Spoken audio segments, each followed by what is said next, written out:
Was smoking all my dragons, divine, righteous, almighty, greats, overachieving, never slacking. Today we got Beamish Museum. How to spend a day at the Living Museum of the North, an unmissable UK attraction. So I love museums. That's one thing about me. I love going to different museums. I love learning. That's my main thing. It's just learning and expanding my consciousness. So with that being said, let's hop into it. Original link will be in the description. Beamish. And I know I'm probably pronouncing it wrong. Just like I say all the time. Excuse my pronunciation, guys. I'm a New York kid. Today we're going to go back in time at Beamish, the Living Museum of the North. Inspired by Scandinavian folk museums, Beamish is a very popular, interactive, open-air museum in County Durham. Here you'll discover what life was like in the northeast of England during the Georgian, Edwardian and Victorian times. This video will show you how we spent an unforgettable day at Beamish to give you an idea of what you could see and do on your trip. We'll wrap up the video by sharing relevant practical information, tips and anything you may want to be aware of before your visit. Our day started with the newly opened 1950s Front Street Terrace. There wasn't a huge amount to see here just yet, as it is still a work in progress. However, there was a cafe complete with a jukebox playing 50s music, Elizabeth's Hairdressers based on a shop in Middlesbrough where you can get a 1950s hairstyle, and a replica of the home of recognised artist Norman Cornish. We also popped by the Welfare Hall and Community Centre, but there was a learning activity going on with the school trip, so we didn't film inside.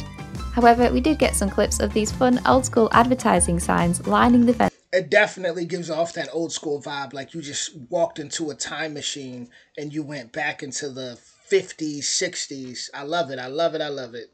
Outside. Right by the 1950s front terrace is the 1900s town, where you can walk up the high streets lined with shops and houses and find out what life had been like in the years running up to the First World War. You might also recognise this area if you're a Downton Abbey fan, as it featured in the movie and the final episode of the TV show. Or so I've read. I've not seen the show, sorry. Take your time exploring the 1900s town, as it has to be one of the highlights of a trip to Beamish. Visit the homes of Ravensworth Terrace and stop in the numerous traditional shops that line the streets. I think everybody should go to a 1900s town and learn history. I feel like obviously no one should be living in the past, but past, present, future, all of it is important, all of it. And there's so much to learn from the past, right? Sometimes you got to go back to the past in order to wake up, to get a wake up call and figure something out, because the past is constantly teaching us. So when you got a 1900s town, what you have is you have a jewel. It's just like when they say an elder dies, they say a library is burnt down. So this is like still having a big piece of our ancestors, our elders around. So it's a library. It's a giant library. Visit the chemist shop, which was named after the real-life chemist William Smith, who worked in Durham. Explore the photographers, where ordinarily you can have your photo taken in period costume, although this is on hold at the moment. Learn more about the Freemasons in the Masonic Hall, visit the bank and even go down to see the vaults, rats and all. Pop into the early 1900s garage to check out the collection of the... It's actually funny because one time somebody on my videos asked me if I was doing some type of sign for like Freemasonry. No, I'm not a Mason. I don't know. No, not a Mason. Someone gotta clarify that. 'Cause somebody asked me that one time. Hey, were you doing the da-da-da-da? I didn't know what they were talking about. Vehicles. I don't think you have to be a car enthusiast to enjoy looking at all the vintage cars on display.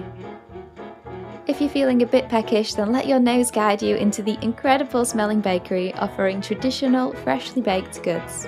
If you don't actually want to buy anything, you can still pop in and take a look. There's also a sweet shop where the walls are lined with jars of old-fashioned sweets. You can even watch them being made in the back of the store. After spending a lot longer than we expected in the 1900s town, we tore ourselves away and hopped aboard one of the trams. Sitting on the top floor gave us a view over the extensive museum land. It really is a big place, and as much as we like walking, it was definitely an enjoyable way to get around. We exited the tram at the 1900s Pitts Village, home to mining families in the northeast of England. Our first stop was the century-old Hetton Silver Band Hall. After the colliery band was founded in 1887, the original band hall was built for them in 1912. After falling into disuse, former band members donated the building to Beamish. In the Pitts Village, you can walk through the original miners' cottages on Francis Street. These homes were brought to Beamish from Hetton Hall after originally being built in the 1860s by the Hetton Coal Company. The costumed villagers getting on with the day inside made it feel so much more real. It did actually feel a little bit like we were breaking into somebody's home. Wow. A museum with people actually just making it realistic like that. That's different. That is different. I love it though. It's different it's unique. Just across from the miners' cottages is the 1850s Pitt Hill Methodist Chapel, where Sunday school would have been held. Next to the chapel stands the school, where you can walk around a classroom of tiny desks, way too small for us to sit in, and play old-fashioned games in the yard. For lunch we stopped at Davy's Fried Fish Shop, where they serve traditional fish and chips actually cooked in coal fire ranges. I don't know if there's fish and chips is just... I gotta react to a whole video on the history of fish and chips, because almost every video I do in England, it's always somebody mentions fish and chips.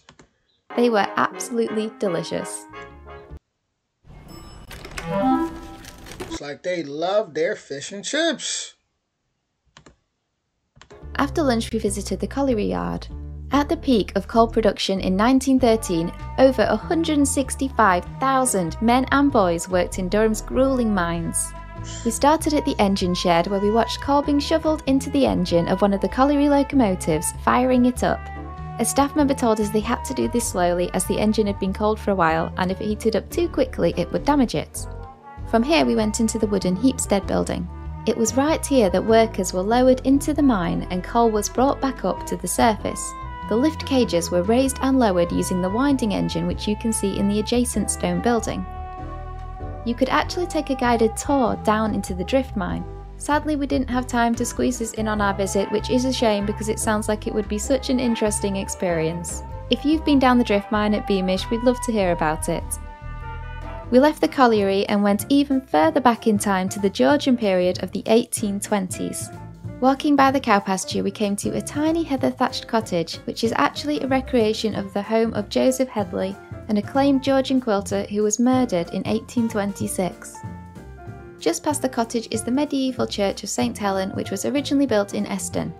After suffering from decades of vandalism, the church was dismantled and then rebuilt in Beamish, brick by brick. Who would I don't agree with doing things like that. Vandalism, especially in places that are holy, no matter what your religion is. Obviously there's, practices I don't believe it, I don't believe in and I don't partake in and I don't disrespect either. Like that's sad that people would go in. I feel like as humans, people should have a certain respect for each other. Unless someone's trying to literally physically, like Salem witch trial you and, destroy you, then I guess wage war. But other than that, you shouldn't just be going and just vandalizing. That's, but even that wouldn't be so much waging war. That'd be protecting yourself. But no one should be just vandalizing anywhere, let alone somewhere that's considered holy for someone else. It's just a respect thing. I feel like that's kind of like a crime against humanity when people do things like that. Keep your eyes peeled and you might see numbers on the wall. As part of the deconstruction, all the bricks were carefully numbered so the church could then be rebuilt exactly as it had been. Up the hill was the beautifully restored Pockley Old Hall, which would have been let to the tenant farmers who cared for the land. This is one of the original buildings found at the site of the Beamish Museum. In front of the house is the ornamental garden, which will probably look much better if you aren't visiting in winter like we did. In the house you'll walk through rooms like a smoky working kitchen, complete with a cast iron range and brick bread oven. Downstairs you can also see the dining room, the pantry, and the scullery, which would have been used for washing dishes and doing other domestic chores. Upstairs you'll find the bedrooms. You'll also see a room where grain was stored and joints of meat were hung, ready to be smoked. As time was ticking on, we hot-footed it to the 1940s farm area where you can see what farm life was like during the Second World War. Unfortunately, during our visit, the farmhouse was closed due to storm damage, but the cottage was still open. At this point, it was museum closing time. Even though we were there from open until close, we didn't manage to see everything at Beamish, but I do think we managed to squeeze a lot in. If you are looking to visit yourself, then stick around while I share some useful information and tips for your trip. Beamish is located in the beautiful countryside of County Durham. If you're driving, set the directions to DH90RG. Parking at the museum is free and there seems to be plenty of space. Beamish is accessible by the number 28 bus from Newcastle City Centre or the 8 from Sunderland Interchange. Alternatively, Chester Street is the nearest train station, so if you can get a train to here, you can then catch a bus on to Beamish. Currently, if you would like to arrive in the morning, then you do need to book your entry slot ahead of time, but if you want to arrive from 1 PM onwards, then you can just show up. Because there is a lot to do, I would suggest booking one of the earlier slots and spending the full day there. Tickets are £19.50 per adult, £11.50 per child, and student or senior tickets are £14.50. There are also family ticket options available. This ticket then does get you unlimited access to the museum for a full year, including daytime events but not evening events.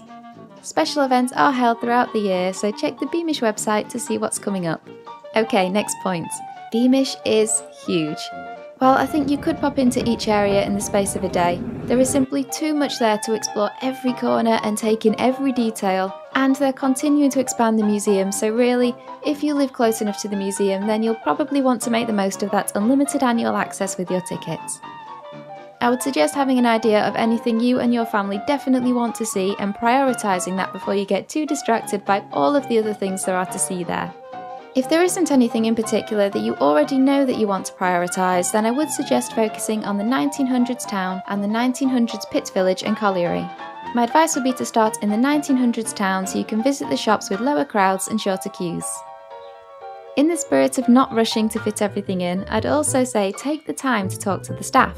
They are all very welcoming and share lots of information on the history of their area.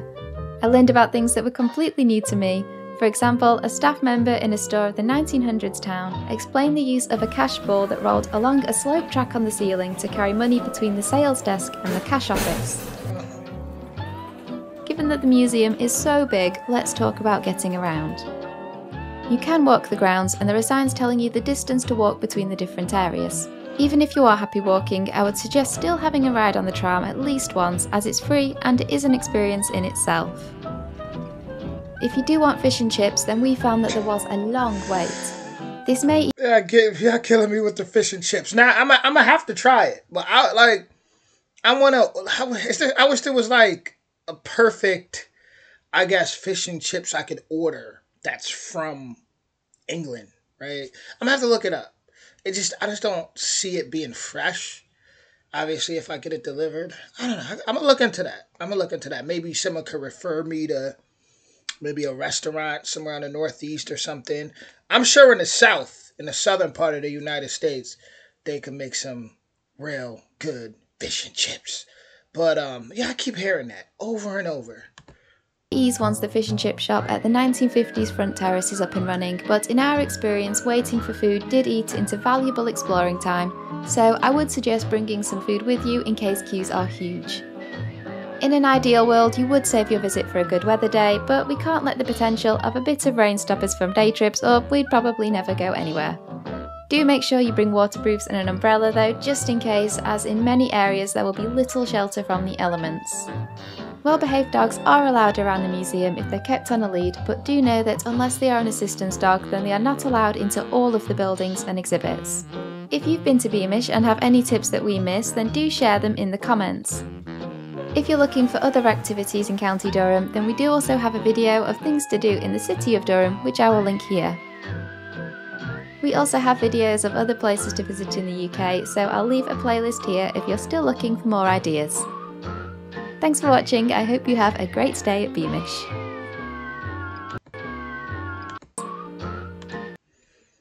Is that the dwarf from Harry Potter? I'm pretty sure that is right there.